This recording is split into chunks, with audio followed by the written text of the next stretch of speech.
friends, today we're going to be talking about setting a little bit more. We talked about yesterday setting and how it can affect different characters when we talked about a back case's stripes. And now we're going to be talking about how does a setting affect the events and the problems and the solutions and the plot of the story. So the story that I'm going to read to you today is called Thunder Cake. Now while we're reading the story, I want you to think about the setting, where this takes place, when this takes place, and how does that change the plot of the story? How would the story be different if it wasn't in this setting? So this is by Patricia Polacco, Thunder Cake.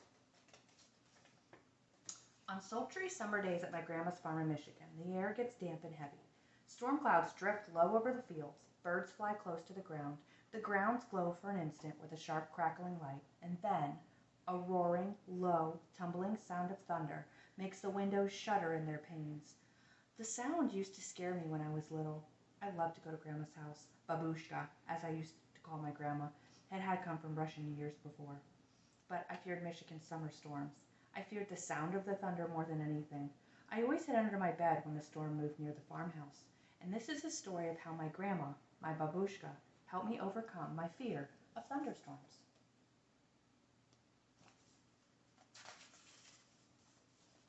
Now the thunderstorms is a part of the setting, so let's think about that too.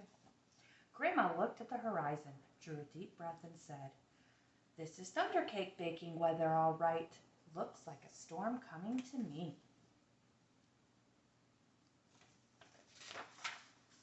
"Child, you come out from under that bed. It's only thunder you're hearing," my grandma said.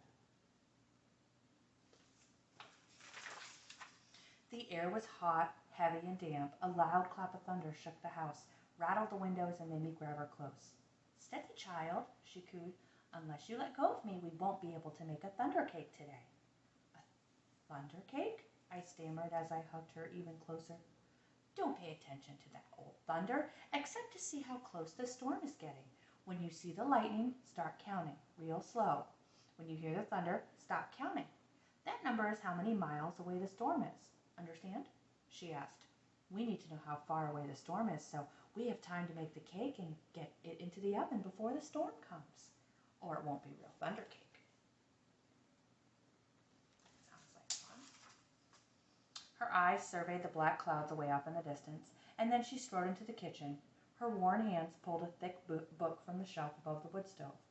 "Let's find that recipe, child," she crowed as she lovingly fingered the grease-stained pages to a grease spot. "Here it is, thunder cake." She carefully penned the ingredients on a piece of notepaper. "Now let's gather all the things we'll need," she exclaimed as she scurried toward the back door.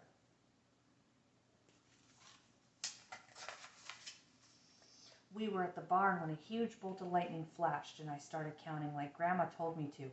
1, 2, 3, 4, 5, 6, 7, 8, 9, 10, and then the thunder roared.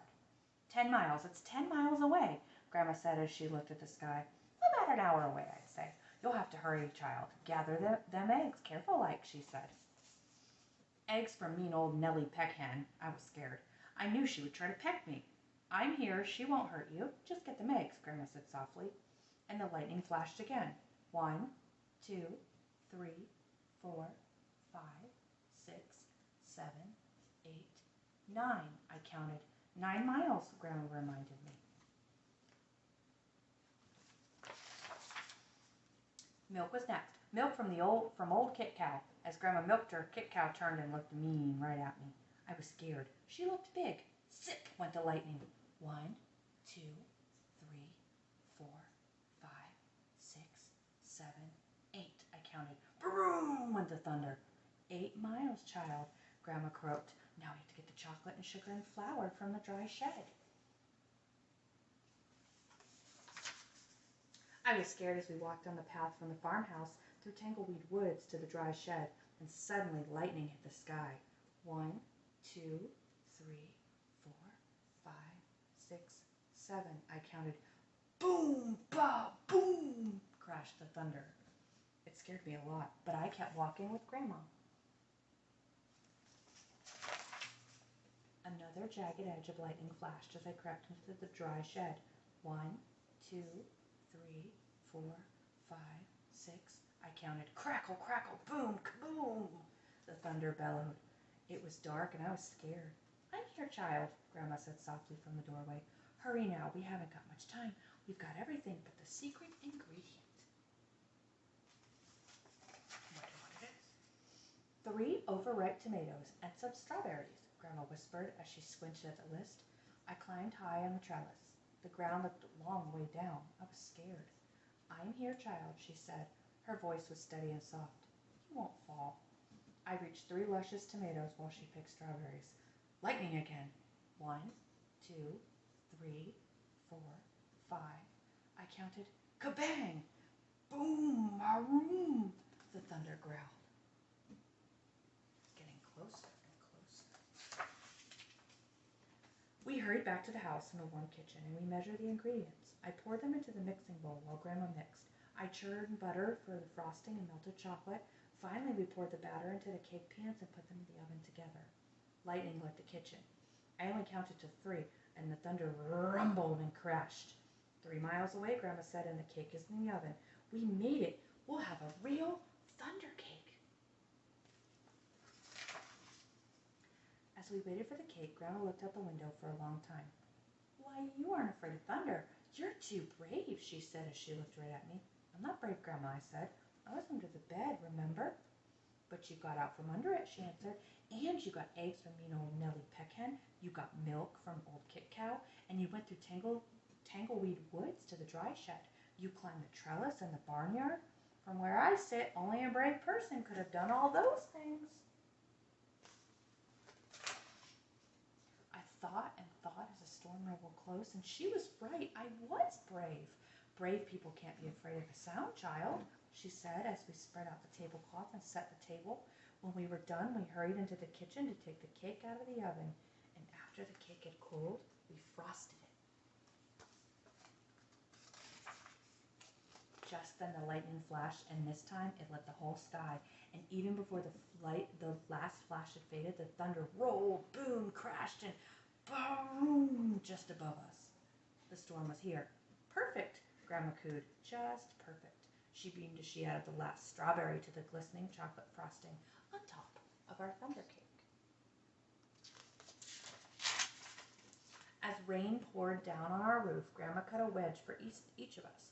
She poured us steaming hot cups of tea from the samovar, and when the thunder roared above us so hard it shook the windows and rattled the dishes in the cupboards, we just smiled and ate our thunder cake. And from that time on, I never feared the voice of thunder again. And that is the end of our story. So let's think about 2 things. Let's think about the thunder and how the thunder affected the narrator of the story. And they didn't really give her name. They just called her child. And so how did that affect her, the thunder? And then she was at her grandma's house. And if you've ever been to your grandma's house and had that relationship with your grandparents, then you know that sometimes grandmas and grandpas, they can do things that moms and dads can't, like do things like thunder cake. So if she wasn't at her grandma's house, do you think she might have been able to get over her fear as well as she did with her grandma? So think about that setting as well and how that changed her or the plot of the story. So that is going to be the question that you answer in our discussion. How does the setting of the thunder at Grandma's house change the events of the story? So if there was a thunderstorm not at Grandma's house, could it have been different? And that's what you're going to answer.